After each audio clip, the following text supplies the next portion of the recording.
Okay, let's take a look at the second one here. Rate of return. Now this method here does consider profitability.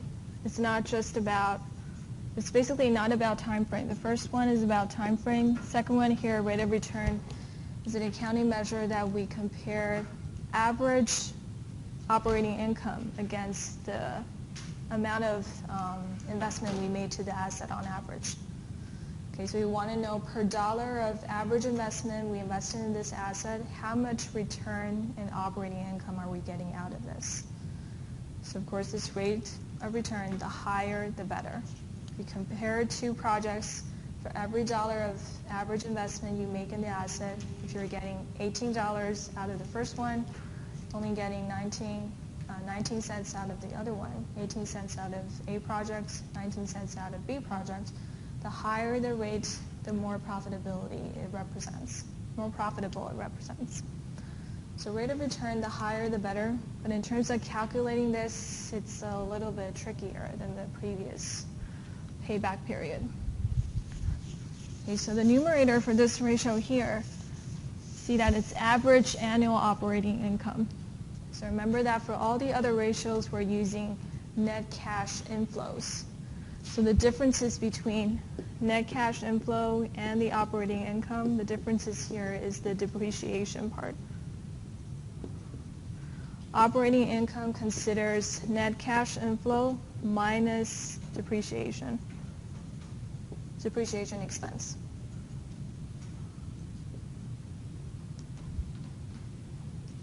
Okay, so another way you can look at this as it's more conservative in a sense because it's trying to reduce the income from all the net cash inflows, cash that you're receiving, but also factoring in depreciation minus this part. Because as we use the asset, we assume that the asset is growing old. So we also consider the part that downgrades the asset's value. And this numerator here, compare it against average amount we invested in the asset. So remember that $240,000 that we invested in the websites or some of the other projects.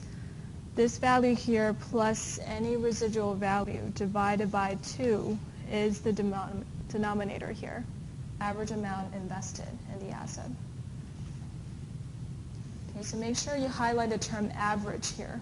We're not just using a single years, we're using all the years divided by whatever the lifetime of the asset is for the numerator. Okay, so the operating income that we're getting is the total net cash flow of the asset minus the depreciation, and then we divide it by the useful lifetime of the asset.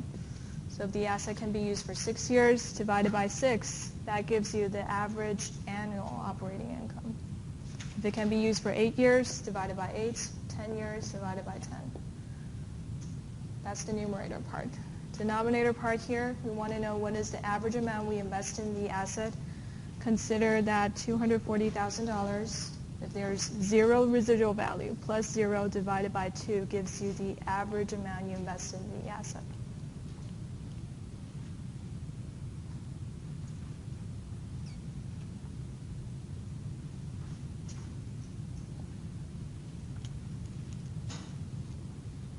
So this chapter here, actually, since we're doing analysis on which project, which investment plan is more ideal than others, there's a lot of numbers here and not a lot of the measures that we're using.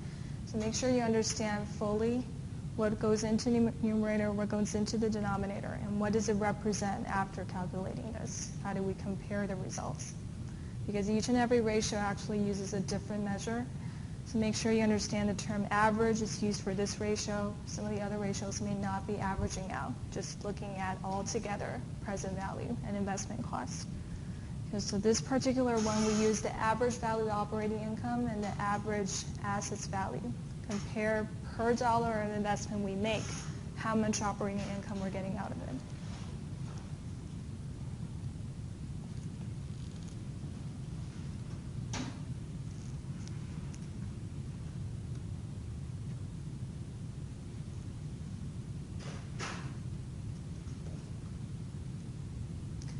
Let's apply this to numbers.